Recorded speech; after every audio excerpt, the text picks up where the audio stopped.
कराची जी लियारी नदी में urban forest मनसूबे के इफ्तिताह बाद मीडिया से ॻाल्हाईंदे सूबाई वज़ीर तैमूर टालपुर चयो त सिंध काबीना में जेका तब्दीली अचणी हुई अची वई। जेकर वज़ीरनि सुठी कारकर्दगी ॾेखारी त सभु कुछ बेहतर थी वेंदो।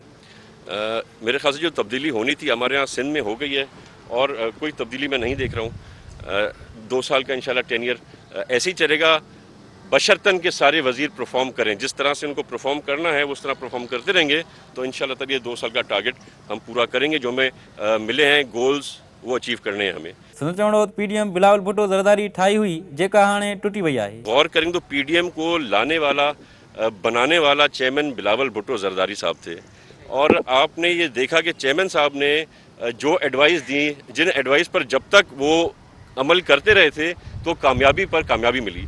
नायल हुकूमत के घर भेरो करण लाइ हू ॿीहर गॾिजी वेहण लाइ तयार आहिनि। सूबाई वज़ीर चयो त कराची में चाइना कटिंग ऐं कब्ज़ा कराया विया। हलीम आदिल शेख सभ खां वॾी कब्ज़ा माफ़िया आहे, हुन फार्म हाउस ते कब्ज़ा कया।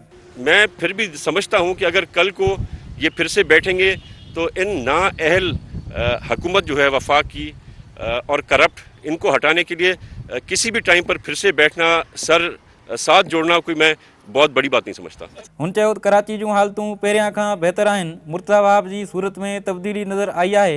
MQM जहिड़ा कम हू नथा करे सघनि। इमरान ख़ान सिंध अची घटि पैसा ऐं घटि पाणी ॾियण जो हिसाब ॾे। वज़ीर आज़म अरबाब रहीम खे सलाहकार बणायो। अरबाब खे त पंहिंजे भाइटे बि शिकस्त ॾिनी। तैमूर टालपुर जो चवणो त आसिफ अली ज़रदारी ऐं बिलावल जी हिदायत ते सिंध खे सरसब्ज़ बणाइणो आहे। 3 साल के बाद अब कहते हैं कि अभी हमें 2 साल और चाहिए, तो हम ये बातें नहीं करेंगे। आप जो कराची में फ़र्क देखेंगे आप महीनों में नहीं देखेंगे, आप हफ्तों में देखेंगे। आफ्टर 2 वीक्स आप यही रोड, यही रास्ते में जो इम्प्रूवमेंट आएगी, जो सफाई में इम्प्रूवमेंट आएगी वो आपके सामने होगी। हुननि मुल्क अंदरि सभ खां वधीक ॿूटा पोखिया आहिनि, खेनि दुनिया पारां सराहियो वियो आहे।